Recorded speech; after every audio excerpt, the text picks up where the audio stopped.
Квинтесенција со Ацо Станковски. Квинтесенција доаѓа од Аристотеловата филозофија за конституцијата на светот и постоењето, кое е конспирирано како комбинација од 4 елементи: земја, вода, воздух, оган. А петтиот елемент, кој ги соединува сите и ги регулира, е наречен квинтесенција. Неговото поимање е блиско до постоењето на духот во метафизиката или како космичка интелигенција во езотеријата. Добар ден, драги слушатели на Радио Слободна Македонија, која емитува во боја и секогаш ви го прави животот поколористичен и пожовијален. Денеска навистина морам да ви се извинам зашто доцнам неколку минути, но тоа беше поради тоа што собраќајот беше навистина dreadful, што би рекол Брус Вилис, the traffic was a bitch. И навистина пола сат да се поминат 4 километри само е нешто страшно. Значи се работи за една алармантна ситуација, посебно тој потез кој оди од мостот Гоце Делчев кон автокоманда и воопшто тој сплет на сообраќајна мрежа околу автокоманда секогаш е блокиран од 3,5 па до 4-5 саат. Треба пола саат само да се поминат пола километар, што е страшно. Веројатно треба нешто да се направи, а ова го приметуваат многу луѓе, посебно тие кои имале искуство со овој аспект на сообраќајот. Значи се работи за една премала димензионираност на сите тие инфраструктурни зафати и сега веќе имаме еден случај на тотална невроза, на тотално пропагање на сите можни обиди да се функционира цивилизирано во тој дел од градот. Може да имаме разбирање за центарот, затоа што е нападнат од сите страни со возила, меѓутоа за овие периферни делови од Скопје навистина е ужасно тоа што се случува после 3,5 часот, навистина ужасно. А сега да го оставиме тоа зад себе, има луѓе што треба да го мислат тоа, тие се платени и цело време се шлепаат на политичкиот процес, меѓутоа треба да покажат нешто што навистина ќе го олесни животот на граѓаните. За ова доволно, конечно и повтор пат, а сега би тргнал во една обсервација всушност што се случува на политичката сцена, на светската политичка сцена, затоа што домашната е навистина пачеста, скоро и да нема нешто за што може да се збори, освен за гафовите на СДСМ и опозиционата скоро трауматска желба да завладее, што нема да се случи, поради тоа што не е во согласност со волјата на народот. Значи, народот едва и чека на 11 декември да испорача сметка за овие 2 години малтретирање од страна на опозицијата, која се покажа како еден вид лакеј на меѓународната, тоест оној дел од меѓународната кој не смее да се нарече меѓународна, затоа што се работи за само неколку земји кои диктираат услови. И тоа не е меѓународна. Меѓународна би била кога тука би биле и Русија и Кина и други некои земји, значајни земји за светот, големи земји кои имаат геостратегиска тежина и кои имаат своја гравитација на моќ. Во секој случај, сега сме во едно предизборие, многу позначено од нашото, затоа што се работи за светската политика, која на некој начин проаѓа низ призмата на американската политика и како Америка, USA, поточно е се уште еден битен фактор во светот, кој полека излегува од монополарноста. Тоа е дефинитивно веќе излезен од таа монополарност која траеше некои 20 години по распадот на Советскиот сојуз. Денеска веќе имаме ситуација кога, иако веќе не е единствен и глобален играч на планетава, сепак е многу значајна земја затоа што нејзините приоритети и интереси се мешаат во сите сфери планетарни,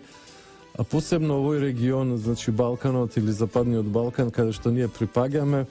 е исто така еден многу значаен фактор за нас, значи американската политика,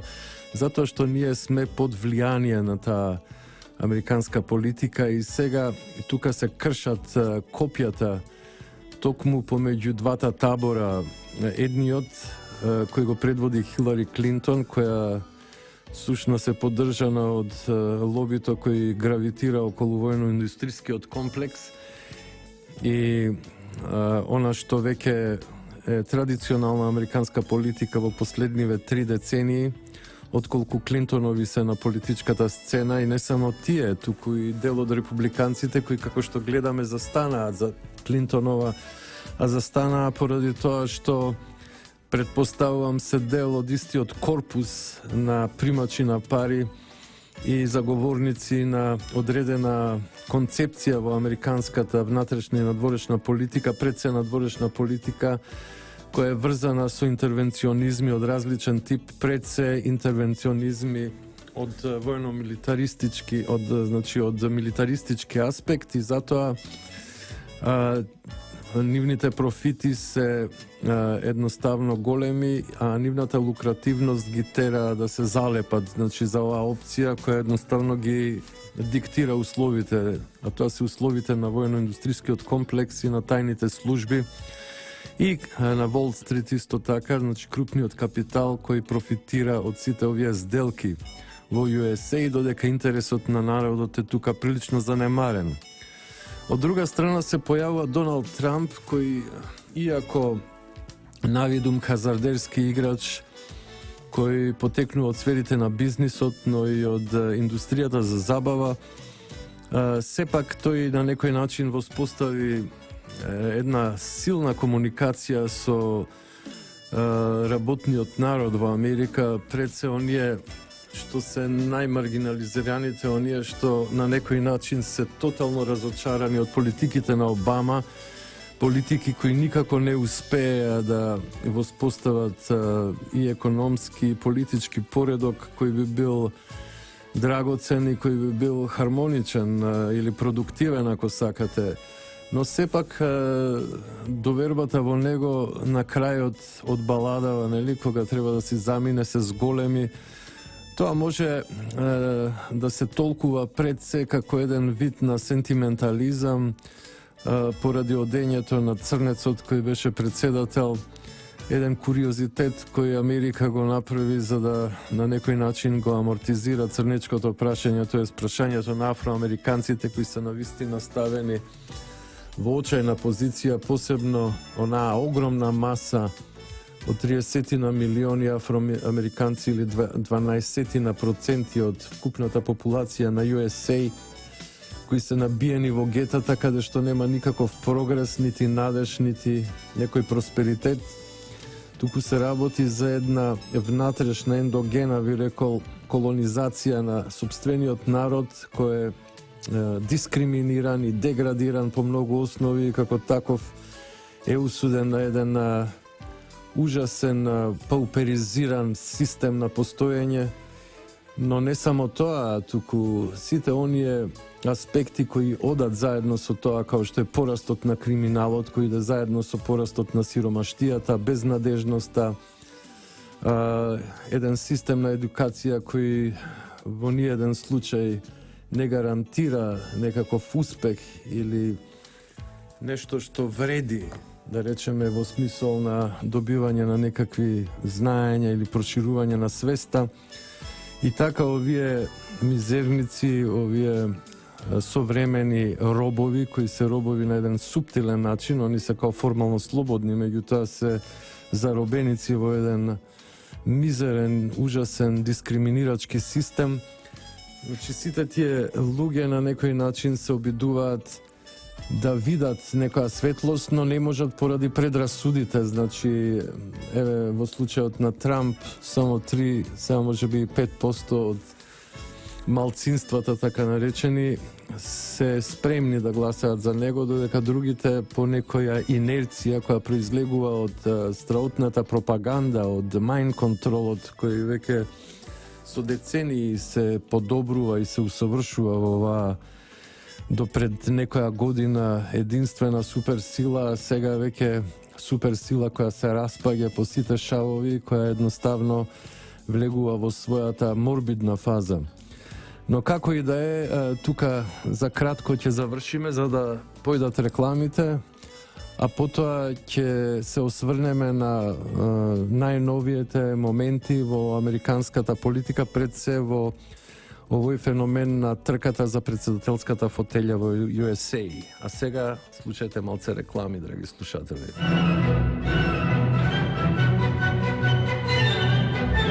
Квинтесенција со Ацо Станковски.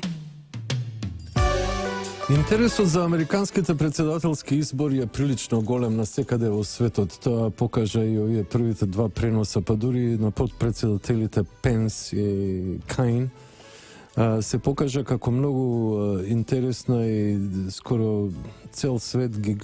следи тие избори, затоа што е многу битно се одлучува конечно и самата визура на светската политика, што ќе се случува после овие избори, затоа што тука веројатно се случува нешто многу значајно, некој страутен конфликт во самото американско општество, поточно во структурите на бизнес политичките елити кои како да се поделени и ги поддржуваат двата опречни кандидата кои навистина на многу нивоа имаат различни толкувања и пристапи во политиката и во економијата. Во секој случај Хилари представува еден веќе петрифициран, еден окаменет став на американската политичка доктрина, додека кај Трамп има една жовијалност, игривост, желба да се променат нештата, желба да се оди во друг смер, можеби да се реинкарнира Монроевата доктрина за делумна изолација на Америка, затоа што тие сили кои се околу Трамп и тие аналитичари веројатно приметиле дека американската сила се губи во нејзината расширеност по светот, во нејзината милитарна доминација на разни делови од светот, но исто така и обидот компаниите на Америка да го колонизираат светот, да влезат во една неоколонизација, но тука се случува еден вид на пермутација каде што самите домаќини, нели, неоколонијалните територии или самите колонии ги усвојуваат технологиите на западњачкиот модернизам или постмодернизам и на тој начин веќе стануваат конкурентни. Тоа се случи со Кина и со Индија. Во секој случај состојбата во светот е прилично драматична, таа е напната, таа е една функција со многу непознати и сите тие непознаници создаваат еден дополнителен суспенс во однос на самото следење на овие прилично битни избори кои на некој начин се споредуваат и со Гордиевиот чвор, нели, од самата историја поврзана со биографијата на Александар Македонски и разрешувањето на некои крајно замрсени случаи во светската историја. Тоа се преформулира како мит и обстојува во разни ситуации кога глобализираната светска политика доаѓала на раскрсници, како што е тоа денес. Исто така и за нас е ова интересно, посебно за нас затоа што на некој начин бевме и жртва, значи македонскиот политички систем беше и жртва на американскиот интервенционизам, кој доаѓа, нели, преку експонентите на State Departmentот пред се амбасадата на Америка во Скопје, каде што видовме дека тој експонент на еден брутален начин се замеша во македонските внатрешни односи, обидувајќи си повторно да ги спроведе американските брутални интереси во овој случај. Мислам дека доколку Трамп дојде на власт, целата камарила едноставно ќе биде збришана и ќе дојде до редефинирање на македонско-американските односи, но исто така и до редефинирање на многу значајни стратегиски точки во светот. Пред се обидот на Трамп да создаде сојуз со Русија по повод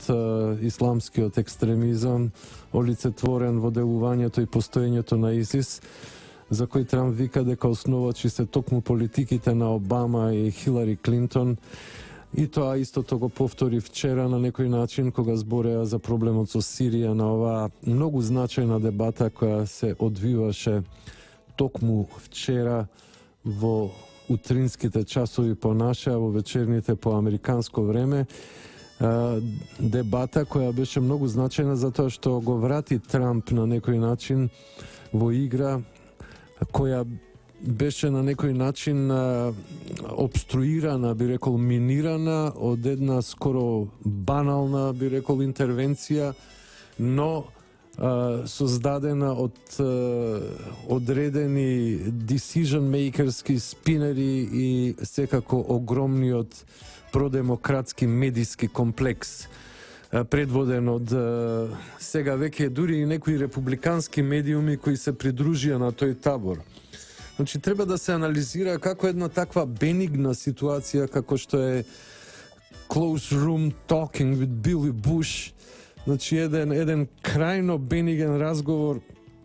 помалце вулгарен, но тоа се тие кафански муабеди кои ги има на секој чекор. Знаеме дека ние сме култура, исто како и американците, на еден помалце драстичен хумор често пати. И воопшто, не само ние, Македонија, него целиот Балкан и делови од светот, големи делови од светот имаат во традицијата еден црн хумор, да речеме, тоа е типично и кај британците, исто така хумористичка нација се французите, да не зборам за медитеранските народи, каде што сексуалните алузии се често пати предмет на една хумористика. Исто така се случи тоа со господинот Трамп, каде што во еден неврзан разговор во автобусот кој ги превезуваше на одредено шоу, Били Буш и Доналд Трамп, една конверзација, close room конверзација, значи една тоалетна конверзација, кога луѓето уринираат, мажите уринираат и често пати кажуваат разноразни вицеви. Еден таков виц, ќе се дрзнам да го кажам и покрај цензурските рогови на одредени институционални тумори кои се организирани токму од страна на американскиот интервенционизам. Значи, двајца мажи уринираат и едниот му вика на другиот: глеј него држам. А тој другиот вика: зашто? Имаш проблеми со рацете? Вика: да, не смеам да држам ништо потешко од 5 килограми. И за ваков еден виц би можеле исто така да бидат деградирани одредени партиципиенти на некоја висока политичка функција. Но тоа што се случи во Америка, која е центар на продукцијата на порно индустрија и која е навистина отидена во најекстремните зони на деконструкција на јавниот фин морал, кој е одамна веќе од културен аспект сведен на еден мал азил, на една сосема мала територија на пристојност, да се направи ваква хајка против председателскиот кандидат, и тоа една снимка која е недозволена, повторно таа традиција на нивните тајни служби која овдека ја видовме преку бомбите се провлече и таму, преку тој неавторизиран, неодобрен разговор нити од страната на Доналд Трамп, нити од страната на Били Буш, туку на еден кодошки, на еден подмолен начин, на еден шпионски начин е имплементирана во медискиот систем и раструбена наоколу, а потоа подкрепена од разни моралисти, значи од разни спинери, како нешто ужасно, како да се работи за некој удар против женското достоинство. Но ние знаеме дека едно е женското достоинство кое е сериозно и кон кое секој пристоен човек пристапува со почит,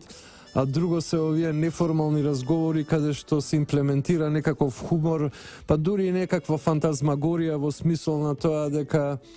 тука се пумпаат некакви мускули, се покажува некоја машкост која често пати не е реална, туку се работи само за едно создавање фантазии, кое е карактеристично за пожовијални луѓе кои едноставно се отворени кон приказките за еротичноста, приказките за заводништвото или приказките за мачоизмот. Но човекот никогаш не покажа такви склоности во својата животна пракса, како например Бил Клинтон, кој имаше сеанси со малолетни проститутки во својот приватен авион, или дури беше суден за силување на 20 годишно девојче. Во секој случај, тие сите ексцеси на бившиот председател на USA завршија на суд и со недоработениот, значи неизвршениот импичмент, иако пројден из тој процес, но беше страотно понижен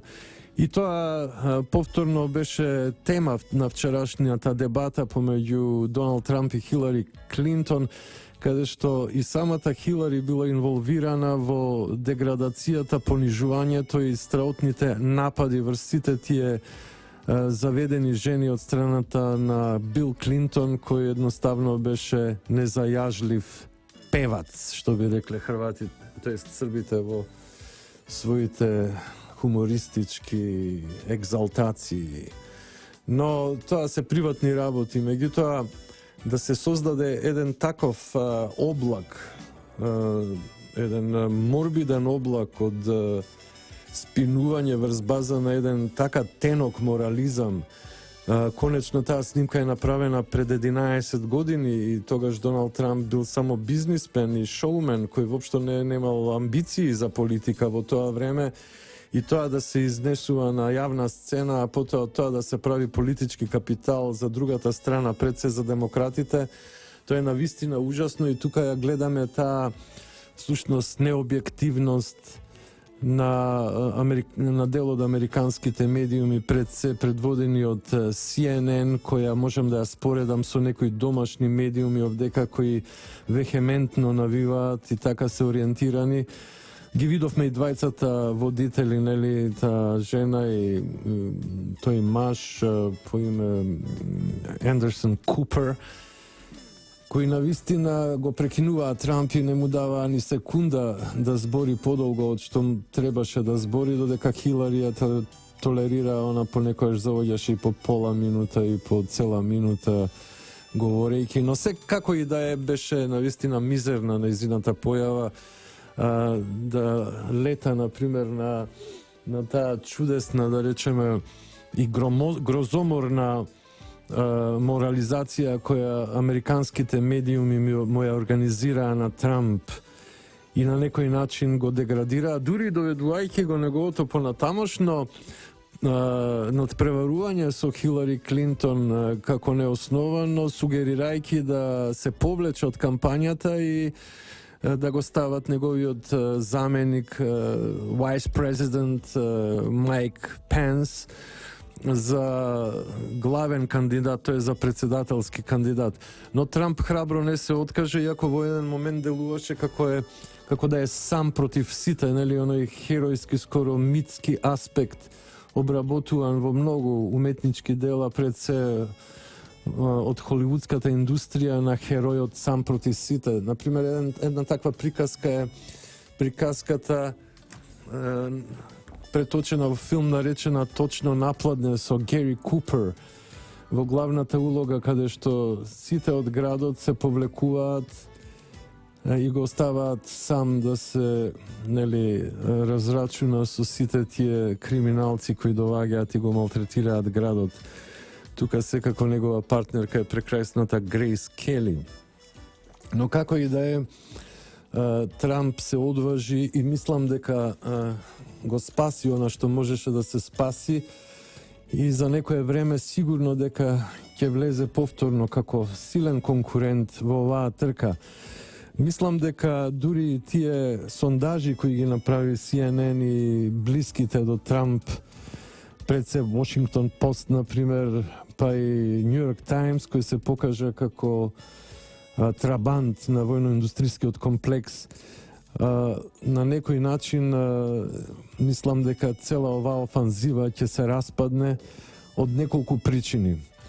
Првата причина е затоа што секоја вест денеска не трае повеќе од 3 дена, а еве и со целото пумпање и спинување на CNN и на другите медиуми кои се на страна на Демократската странка во Америка, дури за 7 дена мислам дека сето тоа ќе папса и после едноставно и самите знаат, изгледаат глупи кога ги прежвакаваат тие приказки, како што беше например со господинот Кан и неговиот син херој, капетан во американската армија кој погинал во Ирак, и прашањето на муслиманите во Америка. Значи тоа го жвакаа, се обитува да го прежвакуваат што е можно подолго, но пропадна. Затоа што едноставно се потроши на медиски план. Секоја вест се троши на медиски план. Треба да е навистина катастрофална и ужасна за да потрае подолго. Но оваа приказка таа ќе заврши затоа што е бенигна и не покажува ништо, освен што го докажува темпераментот на Трамп, кој е исполнет со хумор, со некаков креативен цинизам понекогаш и кој едноставно има во себе доволно животност или жовијалност да се шегува и да се поигрува со одредени структури, а што е типично за секој поинтелигентен ум. Значи, хуморот е една типично за интелигенцијата. Глупите луѓе немаат смисол за хумор, тоа е веќе докажано на најразлични нивоа и преку индивидуални творби на одредени гениални уметници кои тоа го анализирале и го покажале, но исто и на психолозите и на научниците кои се бават со прашањата на општеството и психата. Во секој случај, ова што се случи оваа недела беше повторно израз на таа непринципиелност на демократите кои се навистина слизи или лигави, кои како што гледавме и на нашата овде сцена, се навистина подмолни. Значи, тоа се подмолни стратегии на една дружина која веќе нема никаква инвенција, нити идеја, нити инспирација за проекти, за визии, туку се служи со најмрачни злобни средства за да обстои во својата позиција на владење и секако лукративност, нели? Својот опортунизам го спроведува токму преку понижувањето на другиот, преку создавање од неговите мали маани огромни проблеми. И затоа мислам дека тоа едноставно ќе испари и Трамп ќе се врати на сцената. Мислам дека вчера поправи огромен дел од штетата што му беше нанесена од страна на овие лајачи, слободно би рекол, луѓе, новинари кои немаат ни трошка кредибилитет, нити етика во себе, туку на најмизерен начин, како лешинари, како мршојаци, нели, се собираат околу некаква си мала непристојност и од тоа прават цела една платформа за рушење на позициите на другиот. Тоа е еден јаговски, еден одвратен тип на злоба. Тоа е нешто што никако не треба да се поддржи, напротив, мислам дека треба да се осуди и на подолг рок, може би за 10 и 15 дена, затоа што нема веќе толку многу време, колку што имаше, нели, порано, ќе дојде до освестување на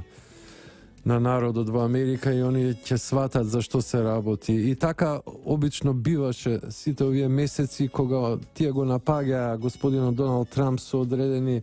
стратегии, но подоцна тие стратегии се губеа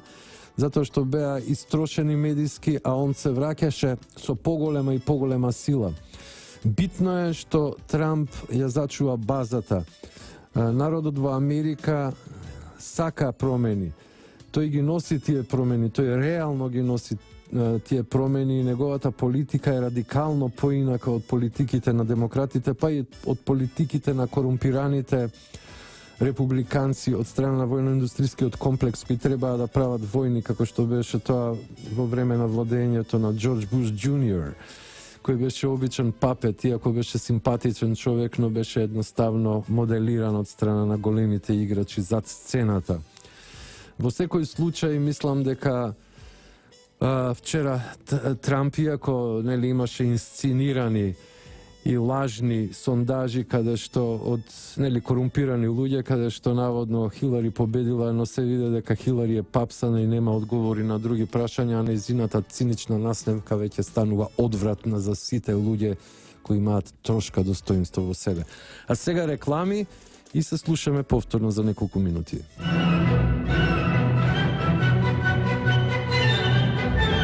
Квинтесенција со Ацо Станковски. Значи, ова чудно делење што се случи по повод таа би ја нарекол бенигна ситуација во историјата, во биографијата на Трамп од пред 11 години, незаконното, нормално, неавторизирано пуштање по медиуми, нешто слично како со бомбите, во тој приватен диалог со Били Буш, покажува всушност една уплашеност кај демократите, покажува дека тие всушност и немаат некој концепт кој би ги заинтересирал американските гласачи и со цел да се замагли пораката на Трамп,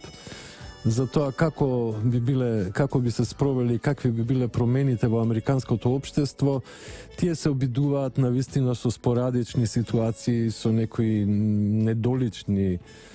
екскурси да влезат во неговата деградација, но тоа изгледа дека не им успеа после вчерашниот дуел помеѓу Трамп и Хилари, и тука се покажа дека всушност Трамп е многу подсврст отколку тие што мислат дека е. Во исто време почнуваат да се дистрибуираат информациите од Wikileaks, што на подолга патека ќе ги утепа веројатно позициите на Хилари, затоа што од тука излегува една шпионажа од висок карактер. Се гледа дека Хилари тука всушност продавала информации за услуги или за други некои придобивки, и тука се гледа исто корумпираниот систем на судството, но и на полицијата пред FBI во Америка, каде што Хилари не беше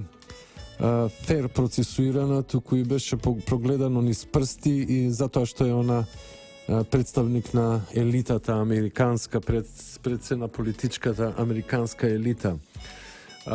Така што кога тие одат по светот и зборат за човекови права, за правосудство, за доблесен правосуден систем,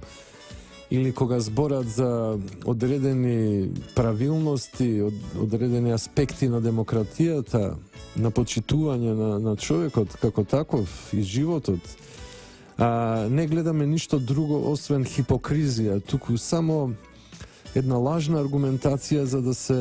овозможи тој нивен интервенционизам. Значи, тие само губат на кредибилност. Ова не се веќе години 60-тите или 80-тите, кога информативните мрежи не беа ни оддалеку вака развиени, а посебно оние кои се бават со длабински анализи на проблемите, пред се во политиката. Туку е време на една висока софистицираност на медиумите, кога луѓето веќе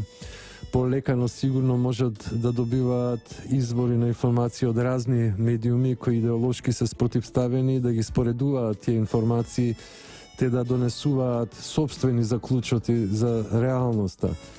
И изгледа дека тој доминантен систем на CNN, на медиумите генерирани од демократите и нивните приврзоци како Сорос, CIA и други такви организации, тајните служби, војно-индустрискиот комплекс едноставно веќе пропаѓа. И тука Трамп игра многу значајна улога. Но вчера во таа дебата беа иницирани две незаобиколливи идеи на Трамп, или негови стейтменти, би кажал, стейтменти или позиции кои на некој начин не тангираат и нас, посебно на втората околу формирањето на специјално обвинителство кое би се бавело со работата како Secretary of State и како сенатор на Хилари Клинтон. Значи, таа би била процесуирана и, како што навести Трамп, би била веројатно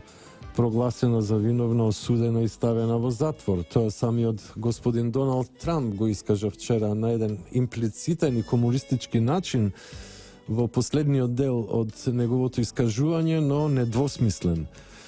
А она што е најбитно е неговата позиција околу надворешната политика на USA. Таа позиција е во многу голема мера помирлива. Значи, Трамп во однос на руското делување и неоспорната моќ која се појави на светската сцена и која на некој начин ја предизвика глобалната моќ на USA, е партнерски однос. Значи, Путин гледа непријатели кои на некој начин стануваат многу опасни за цивилизацијата човечка, пред се во ИСИС, во исламскиот фундаментализам, а тоа секако е пак едно чедо, би рекол, на американската подмолна политика на тајните служби, а тоа го кажа и господинот Доналд Трамп пред некое време, дека самиот Барак Обама и Хилари Клинтон се виновни за создавањето на ИСИС, па дури имплицирајќи дека тие го создале. Од друга страна пак, ако идеме во теоријата на конспирација, тоа не е теорија на конспирација, него тоа е оној дел кој се бави со онаа зацкриена криптоисторија која постои и која действува, затоа често пати на луѓето не им се јасни историските процеси или зошто се случило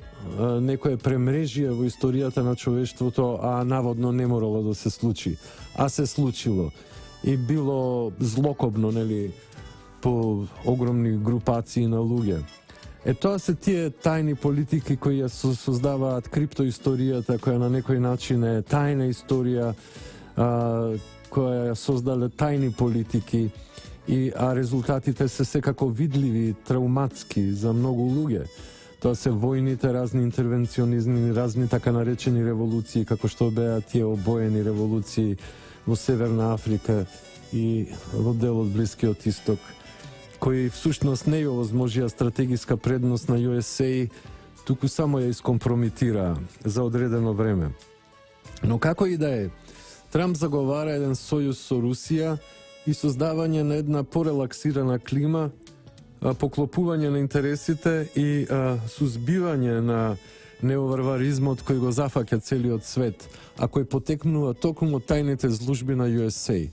Па на тој начин кругот се затвара и гледаме дека всушност сите тие тајни движења, тие злокобни организации, би рекол организации кои се виновни за милиони убиени луѓе,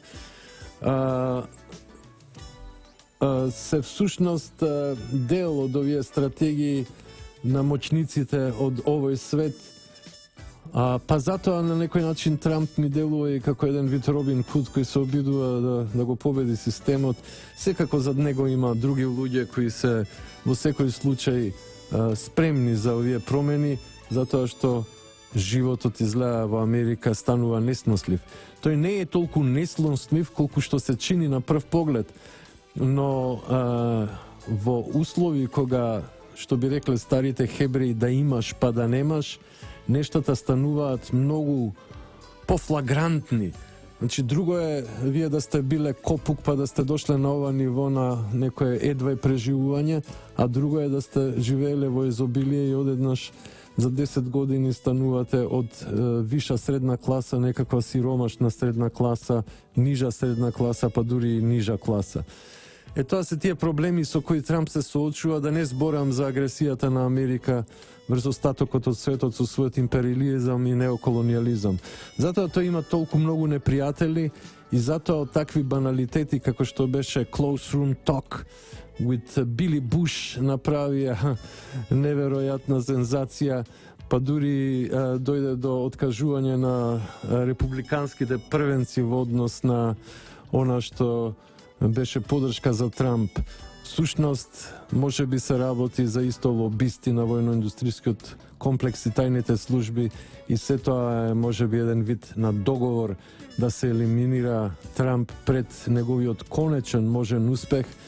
и на тој начин да обстои целата структура на американската елитна политика која владее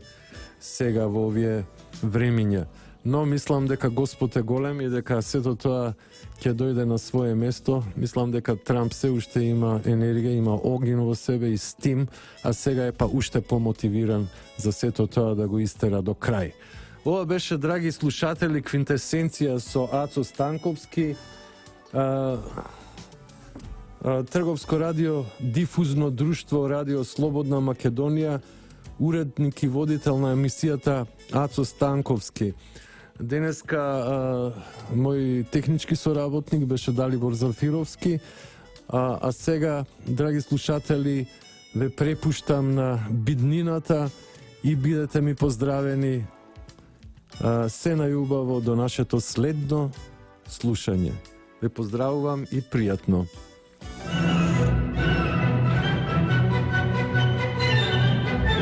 Квинтесенција со Ацо Станковски. Квинтесенција доаѓа од Аристотеловата филозофија за конституцијата на светот и постоењето, кое е конспирирано како комбинација од 4 елементи – земја, вода, воздух, оган. А петтиот елемент, кој ги соединува сите и ги регулира, е наречен квинтесенција. Неговото поимање е блиско до постоењето на духот во метафизиката или како космичка интелигенција во езотеријата.